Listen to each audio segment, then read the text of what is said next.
Drodzy Państwo, ostatni panel przed przerwą obiadową, panel, który będzie swego rodzaju inspiracją, mam nadzieję, dla polskich miast, bo będzie to perspektywa kolejnego miasta zagranicznego. Pan Andreas Matzinger z Berlińskiego Centrum Kompetencji dla Wody opowie o tym, jak uwzględnić zielono-niebieską infrastrukturę w adaptacji miast do zmiany klimatu.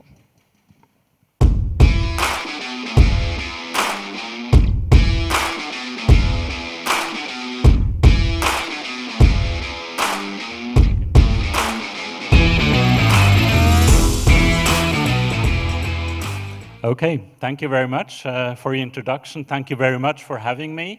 And yeah, thank you all for holding out. I realize that I'm the only one who is between you and your well-deserved lunch break, and we're a bit behind time. But so I really appreciate that you're willing to listen to another 15 minutes of my talk. So I work at the Center of Competence for Water in Berlin. We do applied research. We're about 35 researchers trying to look at all different aspects of the urban water cycle. And in my team, we look a lot at stormwater management, stormwater pollution.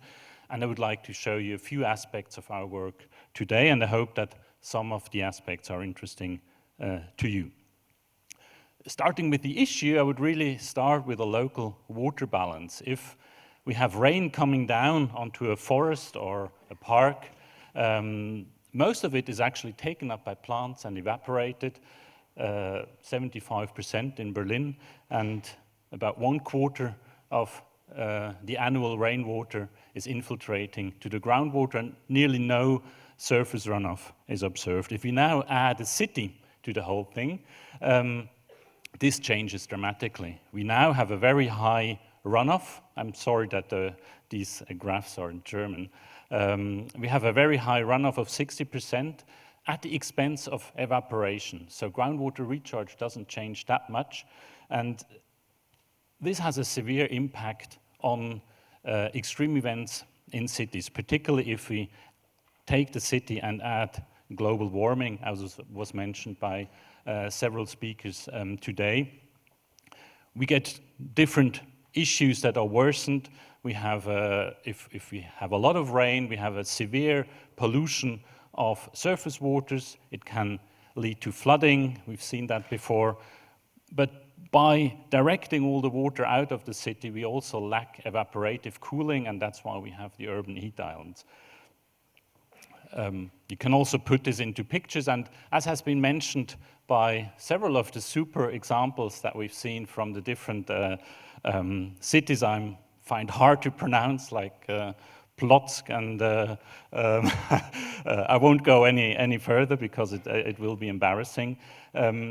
It was proposed that sponge city elements can be at least a partial solution to these issues, and we also look at those sponge city solutions in Germany, in Berlin.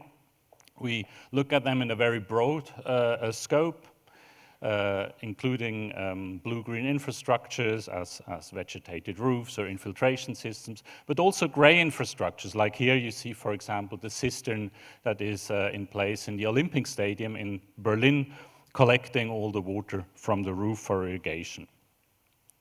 When we started 15 years ago on the subject, we assembled a lot of experts from very different fields to try and quantify what additional benefits can those sponge city elements have. And that's really also the difference between classical sewage systems, that you have these additional benefits. And we forced them to try and quantify these different benefits and then force them into a sort of a semi-quantitative scale, a traffic light. Green is very good, yellow is good, red has a negative impact, and we fit it in between a white or gray area if it has no effect whatsoever. And what we, of course, in these, so with our colleagues, we identified 16 possible planning goals that can be supported by sponge city elements, and doesn't work. Of course, there's the protection of lakes and rivers, the flood protection, and also heat island mitigation in there, but also, as was mentioned for other cities, the amenity value and environmental education or water supply are also planning goals that can be reached. And if we count just the yellow and the green, so just the really good impacts of different measures, you see here now 20 different sponge city solutions that we've tested. Some of them can actually support 14 of the 16 goals that we've identified. And if you look in more detail, you see that the blue-green solutions are really the multi-talents, that they can cater for many, many planning goals, whereas gray and technical solutions are more specialists, which doesn't mean that they're bad, but whenever you do implements sponge city solutions, I think it's always a good idea to add some blue and green elements, because then you will just have much more benefits. I would like to introduce you to a few tools that we've developed in Berlin to help the city implement stormwater solutions. And one is really quite simple. We've seen if we put the city on the forest, we will get a very different water balance. So the idea is, can't we just reverse that? Can we turn the city into a forest by adding stormwater elements? And this is not our idea. That's actually an idea that was proposed by our colleagues in Münster in Germany. And there's also a German technical guideline by the German DWA that actually proposes that whenever you're building something, you should approach the natural water balance that you would have in place in the city. We tried to support the city by establishing a very simple model that calculates, if you have rain, that calculates evapotranspiration, infiltration, and surface runoff on an annual basis. A very simple model, takes less than a second to run for the entire city of Berlin. You get nice maps as a result of those three components. And what you also can calculate is the percentage of deviation from a natural state. And this is a map of the city of Berlin. You can see the very red areas, though there you have a large deviation of a natural water balance. So it's in the city center, it's not surprising. But you could also use that as a hotspot map, or to see what would happen if you now vegetate all the roofs. So by using this very simple indicator value and this model, maybe you could actually turn the city into a forest. A second tool is addressing a major problem in Berlin. It's combined sewer overflows to the rivers. And this is now a super complex model. If you go from left to the right, we simulate pollution and runoff from the city surface. Within the combined sewer network, we simulate the overflows. We then simulate the reaction in the surface water with an ecological model. So we get the oxygen concentrations in the river and can finally decide, is this storm event leading to a happy fish or a less happy fish, as you see here in the picture. And using this model, we can then test different management strategies that you see at the bottom, either on the surface, in the sewer, or in the river system. And a third tool, it's something completely different, has nothing digital to it. It's just a set of playing cards. You could play it with your kids, but we actually developed it for planning processes, and it has been implemented successfully in many different planning projects. And just because you can't see them from all way behind, an enlargement of the cards. On the front side, you see again this traffic light, so you can decide immediately this measure is good for example, improving the heat island effect or the surface water quality. And then you can sort your measures depending on what goals you want to reach in your city. This has worked really well. Just one example from Berlin, how these different tools have been applied together with the city of Berlin.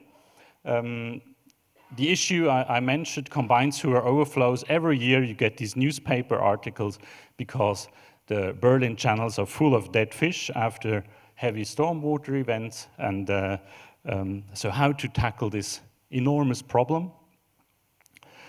We did workshops with Berlin districts on strategies to decouple stormwater by using sponge city elements. And in the first step, we used our very simple water balance model to have hotspot maps to show where does the runoff actually come from, where do we have to tackle the runoff, what kind of areas are these, public, private. We added other planning goals that the district has, depending on the district. That can be heat mitigation, biodiversity, or traffic control, and we tried to include those programs in the workshop discussion. Then we used our cards to discuss all the different possible measures and see where are they suitable for the planning goals that the district has, how can they be implemented realistically, to have a set of measures that are actually suited or that could be implemented in different time frames. So this was, we carried out several workshops with several districts. And finally, they came up with tables like that. So in 10 years' time, you could decouple maybe 5% of the impervious area in the built-up city. But if you go to your son in 2050, you could actually decouple up to almost 50% of the city. The districts say that would be realistic. It's a big challenge, but it's possible. And with our complex model, we can also see what would that help the fish to be happy.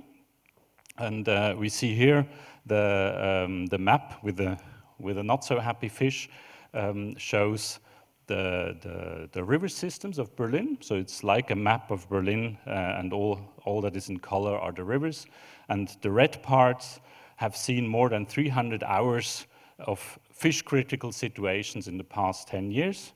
And now if we decouple 47% of the system, you see that all turns green. So it would actually be possible in 2050 for your son to come to Berlin and see nothing but happy fish.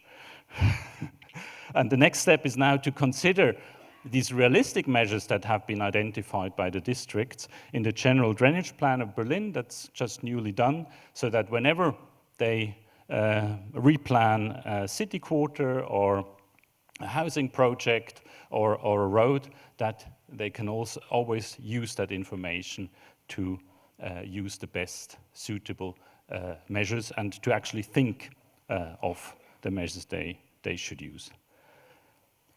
So just an overview of the tools. I showed you very simple model tools, very complex model tools. They're all published and available, so if you're interested, also these cards, they're available for free in German, but you could also get the InDesign files so you can translate them to Polish. And what we're currently working on is actually in a project called Smart Water, is a digital planning tool that is actually aimed at the authorities and the different players in Berlin to support them in planning process and to always, during planning, think about stormwater. And I think that is the most important, that actually everybody who's planning something in the city has stormwater on their mind and has the benefits of blue-green infrastructure and sponge city elements on their mind. Of course, what I've shown you here are only research results. I think a lot of the tools are actually used in practice, but for implementation, of course, we are not the ones implementing the measures. And I think one really, apart from adapted regulations in the past 5 to 10 years in Berlin, one really big advantage was that they founded so-called Berliner Regenwasseragentur, so the Berlin Stormwater Agency. There are 10 people who do nothing else but multiply stormwater information on stormwater measures. They support building projects for free. You can just go to them if you're from Berlin, and they will support your project, will give you hints, will do workshops with you to develop better ideas on how to manage your stormwater. So I think this is also, it's really the city wants these sponge city elements and has actually invested in an organization that is really pushing that and supporting that. Okay, so if you have any questions, you're very welcome to write to me by email, to talk to me afterwards. Yeah, I would be very interested to stay in contact with all the interesting projects that I've seen that are run in Poland. I think in many aspects, there's also a lot we can learn from Polish cities, so that'd be really interesting. So, dziękuję and enjoy your meal, I guess. Dziękujemy bardzo.